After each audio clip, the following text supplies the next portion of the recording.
আজকে রান্না করব গরুর মাংস। এটা রাত্রি বের করে রেখে দিয়েছিলাম। এখন এটা একটু কেটে নিতে হবে। মাংসটা কিন্তু বড় বড় টুকরা। আর দেখুন মাংস কি দিয়ে রান্না করি, পুরো ভিডিওটা দেখ। এখানে গরুর মাংসটা মধ্যে সব মশলা দিয়েছি, পরিমাণ মতো হলুদ, মরিচ, ধনিয়ার গুঁড়া, লাল মরিচের গুঁড়া, আদা বাটা, রসুন বাটা, পরিমাণ মতো লবণ। এখন দিয়ে দিব পেঁয়াজ কুচি। পেঁয়াজটা একটু বেশিই দিই আমি মাংসর মধ্যে। এটা রান্না করব কাঁঠালের বিচি দিয়ে। একই মাংস কিন্তু আমি রান্না করছি দুই রকমভাবে, কারণ বাচ্চারা কাঁঠালের বিচি দিলে খেতে চায় না, কারণ আসলে ওরা কাঁঠালের বিচির সাথে অভ্যস্ত না, ছোটোকাল থেকে খেয়ে তো অভ্যাস নেই, সেই জন্য ওরা এটা তরকারিতে দিলে খেতে চায় না।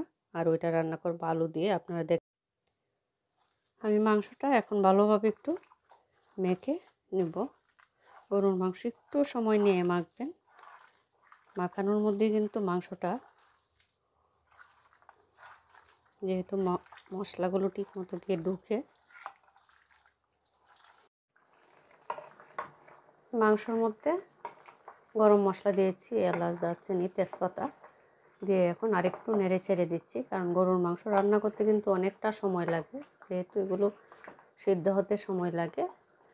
আর দেখুন কতটা পানিও বের হয়েছে। এখন আস্তে আস্তে ডিম জ্বালে পানিটাও শুকিয়ে যাবে, আবার মাংসটাও ভালো করে কষিয়ে নেব। ওই পাশে এই যে আমার আরেকটা তরকারি, এটাই যে কাঁঠালের বিচি দিয়ে রান্না করব। এটার মধ্যে সব কিছু দিয়ে এখন ডিম জ্বালে বসিয়ে, এটাও ভাজা ভাজা হয়ে গিয়েছে। এখন আমি দিয়ে দিব কাঁঠালের বিচি। এটা কিন্তু আমি একটু পরিষ্কার করে তারপর সিদ্ধ করে নিয়েছি। কাঁঠালের বিচিতে কিন্তু একটা কষ থাকে, সিদ্ধ করলে সেই কষটা চলে যায়। অনেক সময় সিদ্ধ না করে দিলে মাংসতে কালো হয়ে যায় মাংসটা। এখন আমি আরও 10 মিনিটের মতো মাংসর সাথে ভালোভাবে কষিয়ে নেব। ভালোভাবে কাঁঠালের বিচি কষিয়ে নিয়েছি মাংসর সাথে। এখন দিয়ে দিব গরম পানি।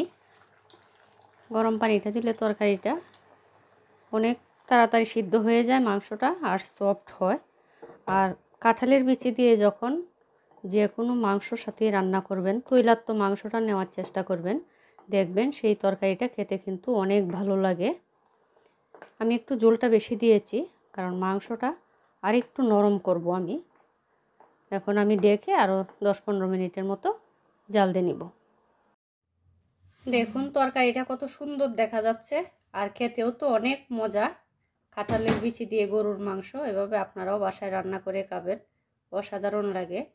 কাঁঠাল হচ্ছে এমন একটা জিনিস, কাঁচাও খাওয়া যায়, পাকাও খাওয়া যায়, বিচিগুলোও কিন্তু ভর্তা, তরকারি সব কিছুর সাথে খাওয়া যায়। আর তরকারিটা কেমন হয়েছে অবশ্যই কমেন্ট করে জানাবেন।